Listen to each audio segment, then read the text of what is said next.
Welcome back.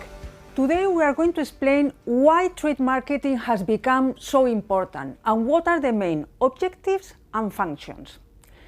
There have been several major trends redefining the manufacturers and retailers' relationships. There are two of them, the retail sector evolution and the consumer behavior. In the retail sector evolution, there have been several very important things that have happened. For example, more concentration, vertical integration, differentiation also in strategies. There are many more different retail formats, bigger control in demand, and the private labels that they have appeared all over. Regarding the changes in consumer behavior as well, there have been a big evolution on socio-demographic, in socio-cultural and lifestyle factors, like for example, women have started to work, families are smaller, hobbies are becoming more important, so we have to take into account all these aspects.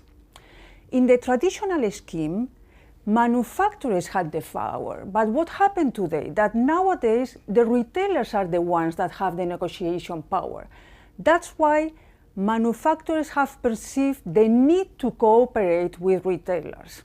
So if we need to define what is trade marketing, we can say trade marketing is a discipline in marketing that relates the increasing demand in the distributor level rather than at the consumer level. So we talk about distributors, not so much consumers.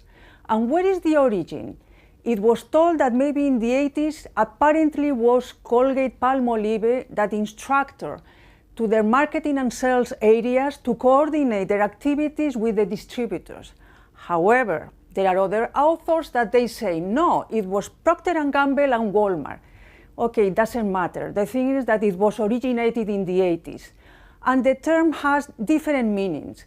For some, trade would be the client. For others, and this is more now, trade is really a partner. So we could define then again trade marketing as an alliance, a strategic alliance between manufacturers on one side and distributors on the other side.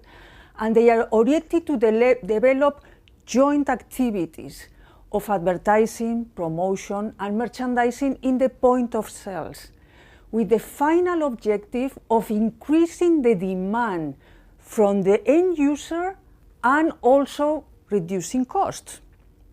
So, okay, we have already seen what are the trends, how it was originated, no? And the definition. So what are the main objectives of trade marketing?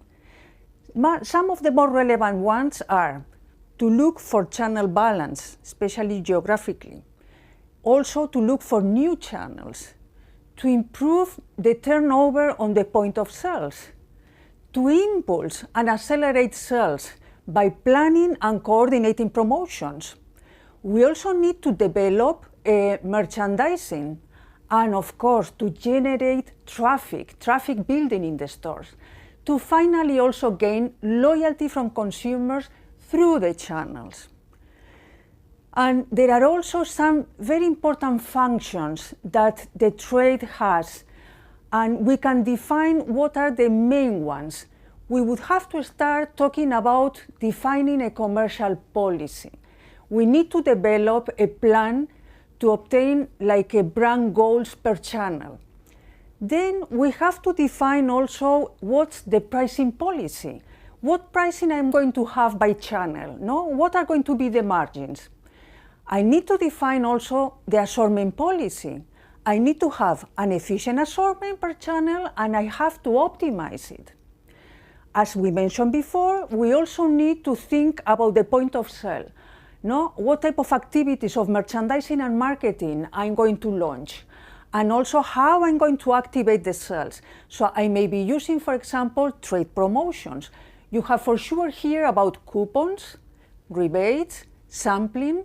These are some of these promotions that are used on the point of sale. And we cannot forget about information analysis. We need to analyze external information and also the internal one. And we need the support of the salespeople and also to communicate them, because the trade marketing has to be the link between the marketing department and the sales department. And to end up with the main functions, we can never forget the logistics one, because at the end, we are moving also merchandise, we need to warehouse it, and we need to take it into the consumer, being, in this case, the channel. Today, we have described the power that is shifting from the manufacturers to the supplier.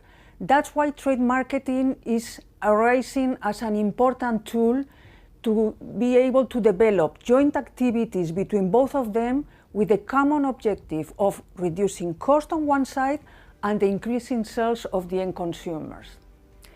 I look forward to seeing you in the next class, where we are going to illustrate how trade marketing has changed the organizational structure.